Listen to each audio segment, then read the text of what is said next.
नमस्कार, मैं साक्षी गुप्ता। आप देख रहे हैं लाइव भारत न्यूज। खबर बिहार से।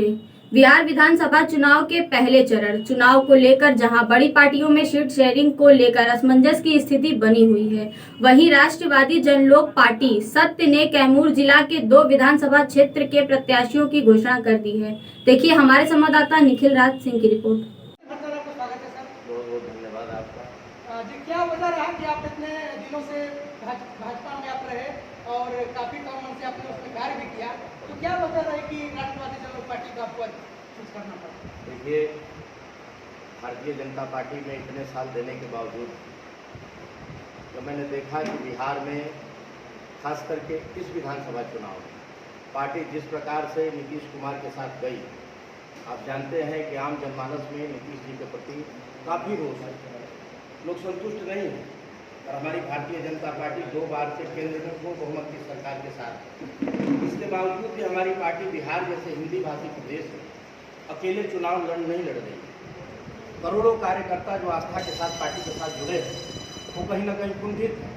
दूसरी बात, हमारे कैमूर जिले की 4 विधानसभा सीटों पर पिछले 15 वर्षों से कोई भी भारतीय जनता पार्टी का कार्यकर्ता चुनाव नहीं लड़ा है। ये लोकतंत्र में कितनी बड़ी विडंबना है कि भारतीय जनता पार्टी जैसी पार्टी जो दुनिया की सबसे बड़ी पार्टी है, प्रत्येक वर्ष सदस्य बन रहे हैं, प्रत्येक वर्ष सक्रिय सदस्य बन रहे हैं, और आप अपने कार्यकर्ताओं को चुनाव नहीं लड़ाते हैं। एकाध सीट पे चलता है, लेकिन 4 के 4 विधानसभा सीटों पे या तो जिन्होंने पार्टी को हराया या तो जो दूसरे दल से आए उनको टिकट दिया गया। ये काफ़ी रोष है हमारे अंदर। और यही नहीं, बिहार के जो अनेकों विधानसभा हैं उनमें मैं देख रहा हूं कि जो कार्यकर्ता मेहनत करते हैं उनके लिए कोई जगह नहीं, जो बैक दरवाजे से आते हैं उनके लिए जगह है।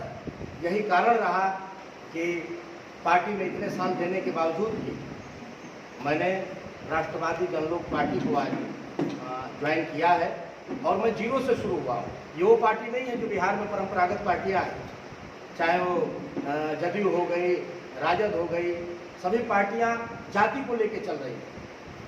ये पहली पार्टी है, नई पार्टी है, चैलेंज है हम लोगों के लिए। जीरो से शुरू हुई है और हम लोगों को अगर अपनी क्षमता दिखानी है तो इससे बढ़िया कोई मौका नहीं है।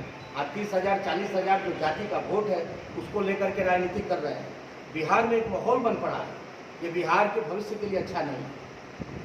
आप जानते हैं कि पूरे देश में बिहार की बदनामी है जातीयता के लिए, और ये पार्टियाँ जातिवादी को बढ़ावा देती हैं। हमारी भाजपा भी आप देखिए कि गठबंधन बनाने में लगी हुई। किस लिए आप गठबंधन बना रहे हैं? आप गठबंधन क्यों बना रहे हैं? आप भी जाति का जोड़ तोड़ कर रहे हैं। भारतीय जनता पार्टी जैसी बड़ी पार्टी भी अगर जातिवादी गठबंधन करे तो हम कहाँ जाएंगे? आखिर रास्ता क्या हमारे पास? जी बिल्कुल सर। अभी क्या स्थिति रहेगा और क्या वो विकास नहीं किए, क्या फिर नाराज होकर दूसरा पार्टी ज्वाइन किए?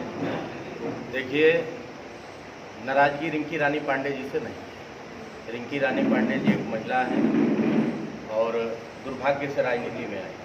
हमारी नाराजगी पार्टी से, जो व्यवस्था बिहार में इस समय चल रही है। आप देखिए कि अब चुनाव के 25 दिन बचे हैं, नॉमिनेशन चालू है, उसके बावजूद भी अभी कोई भी दल बिहार का, हमारी भारतीय जनता पार्टी, अभी तक मैं भारतीय जनता पार्टी में था, भारतीय जनता पार्टी ने भी अपने उम्मीदवारों की घोषणा नहीं की। यह लोकतंत्र के नाम पर खिलवाड़ है। जनता ललायित है कि उम्मीदवारों का चेहरा देखें, आखिर कौन उम्मीदवार आप प्रस्तुत कर रहे हैं, लेकिन आप पिछले दरवाजे से क्यों उम्मीदवार निकाल रहे हैं? भारतीय जनता पार्टी में हम लोग बड़े भाव से जुड़े थे कि बिहार को हम लोग आगे लेके जाएंगे। ये जो जाति की पॉलिटिक्स है, इससे ऊपर उठ करके बिहार को विकास के रास्ते पर ले जाएंगे। जो बेरोजगार नौजवान हैं उनके लिए कुछ करेंगे। लेकिन मुझे बड़ा अफसोस हुआ कि हमारी भारतीय जनता पार्टी भी उन्हीं दलों की तरह, हमारी पार्टी को कहा जाता था कि पार्टी विद द डिफरेंस, विशिष्ट श्रेणी की पार्टी। हम लोग किस मामले में विशिष्ट हैं? जब अन्य दलों की तरह हम भी समीकरण बनाने में लगे हैं, दूसरे दल के नेताओं को बुला करके टिकट देते हैं, तो हमारी विशिष्टता किस चीज़ में है? जिसके लिए करोड़ों कार्यकर्ता लग करके भारतीय जनता पार्टी को आज इस मुकाम पर पहुंचाए हैं। भारतीय जनता पार्टी किसी एक व्यक्ति से नहीं बनी है, करोड़ों कार्यकर्ताओं ने अपनी आहुति दी है, तब जाके भारतीय जनता पार्टी आज दुनिया की सबसे बड़ी पार्टी बनी है। चुनाव में आपका विकास का मुद्दा क्या है? चुनाव में हमारा मेन मुद्दा जो है वो किसानों का मुद्दा है, क्योंकि हमारा जो विधानसभा है ये कृषि प्रधान विधानसभा है। साथ ही आप सभी जानते हैं कि बेरोजगारी की क्या स्थिति है हमारे बिहार में। हम सब ने देखा था कि लॉकडाउन में किस प्रकार केवल बिहार के लोग नंगे पांव पैदल चल के अपने प्रदेश को आ रहे थे। ये कुंठा वास्तव में बहुत बड़ी है। इसी कारण से आज हम इस पार्टी को ज्वाइन किए। ठीक, थैंक यू। ओके, क्या कार्यक्रम है? एक कार्यक्रम ये है कि दिवाकर चौबे जो है राष्ट्रवादी जन लोक पार्टी, आज हमारी पूरे परिवार पूरा टीम यहाँ जुटा हुआ है। प्रदेश की भी टीम जुटी हुई है और जिला कार्यकारिणी भी जुटा हुआ है और हमारी पार्टी को इन्होंने ज्वाइन किया और भभुआ विधानसभा 205 के लिए हमारी पार्टी की तरफ से ये चुनाव भी लड़ेंगे और इनके आने से हमारी पार्टी भी मजबूत हुई है और हमारे परिवार में, राष्ट्रवादी परिवार में जो है ये खुशी का लहर भी है और इसका असर ये चारों विधानसभा में देखा जाएगा। ये चारों विधानसभा से आप चुनाव लड़ रहे हैं क्या? जी, हम लोग 243 विधानसभा पे लड़ रहे हैं और कैमूर में कैमूर के चारों सीट पे हम लोग चुनाव लड़ रहे हैं।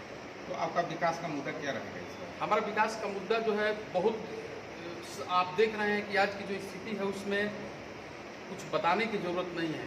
विकास जो है चरमरा गया है। आज नौजवान जो है रोड पे है, थाली बजा रहा है, कटोरी बजा रहा है, किसान बेहाल है, मजदूर जो है वो मर रहा है, भूखे मर रहा है, किसी की कोई सुनने वाला नहीं है। अफसरशाही बढ़ गई है, तानाशाही बढ़ गई है, महिलाओं पे अत्याचार बढ़ गया है, दुष्कर्म बढ़ गए हैं। हमारी अगर सरकार बनती है, हम सरकार के अगर हिस्सेदार बनते हैं तो महिलाओं के लिए जो है, महिलाओं के लिए भी अच्छी व्यवस्था हमारे सरकार में की गई है। किसानों के लिए जो है बिजली मुफ्त हो, नौजवानों को रोजगार मिले, गरीबों का कल्याण हो, ये सारी मुद्दे पे हम लोग जो है कि कार्य करेंगे और यही हमारा विकास का मुद्दा ही है। एक सभी को एक समान लेकर के हमारा खटिया छाप चुनाव चिन्ह भी है और एक 36 जात को इस घाट में बिठा करके और बिहार का निर्माण करना है, नई बिहार का निर्माण करना है। धर्मेंद्र जी, आप कहाँ से, कौन से विधानसभा क्षेत्र से आप चुनाव लड़ रहे हैं? विधानसभा देखिए, हमें भभुआ विधानसभा और चैनपुर विधानसभा की प्रभारी के लिए हमें नियुक्त किया गया था। अभी तक मैं उस पर कार्य कर रहा था। पार्टी का निर्देश होगा, हमारे अधिकारी का निर्देश होगा तो हमें जो है हम चैनपुर से पर्चा भरेंगे।